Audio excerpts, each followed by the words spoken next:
Hi, you're Up Front with Richard Niles, and tonight I am up front with two giants of 20th century music.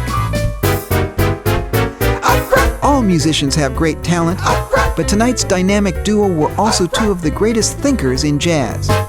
Both were prolific writers and were always searching for new intellectual territory. Was not that of your typical kid. For a career in music, he was recruited as what the Americans call specialty drummer for the Chico Marx band in the early 40s, and that meant that he played the occasional number on drums, but most of his work was as the arranger for the band's vocal group.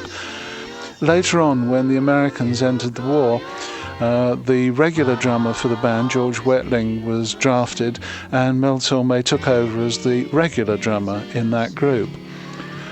The Chico Marx band came to an end when Chico decided that he was fed up with touring and being a band leader, and Tormé started to look for something else. And coincidentally, his manager introduced him to a vocal group who called themselves the School Kids, because they were in fact still at school. They were looking for somebody who was a lead voice and would also write their arrangements for them. After a very short while, the group changed its name to the Mel-Tones. I met Mel Tormé. I had been singing in a quartet, another gal and two guys and me.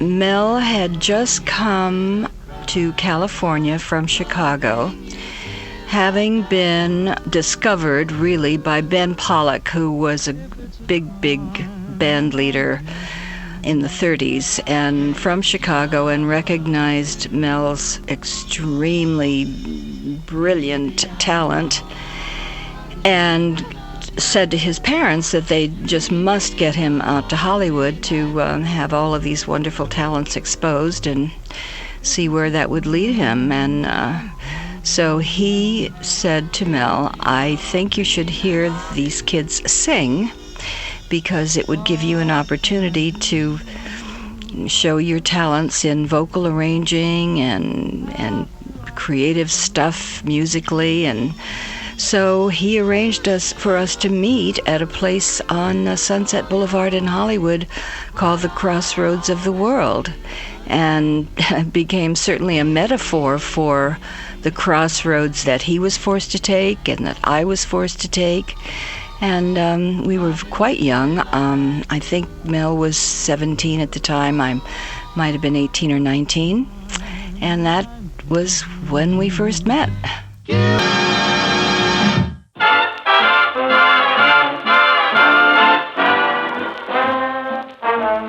Opportunity for Mel Tormé and the Mel-Tones to work with him any further, and that meant that what little opportunity remained for Mel to stay with the Mel-Tones came to an end.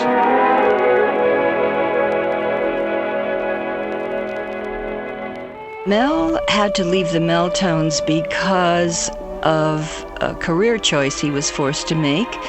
He was being managed then by a wonderful manager by the name of Carlos Gastel. He said to Mel, "Look, you've got what it takes to get there, but I think you have to focus. What do you want to be? Who do you want to be? You can't be all things."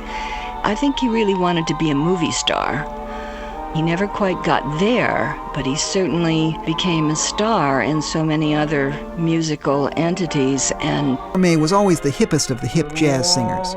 His career continued to rise as a performer, arranger, and writer of many successful books, including his autobiography and a biography of his fellow bandmate Buddy Rich.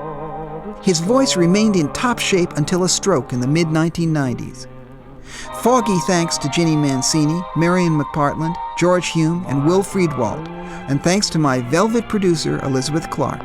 Get out your hankies, because next week is the final show in the series. Depressing though it is, we're going out in style, up front with the music of the divine Sarah Vaughan and the golden baritone of Mr. B, the great Billy Eckstine. Up front with Richard Niles. Up front!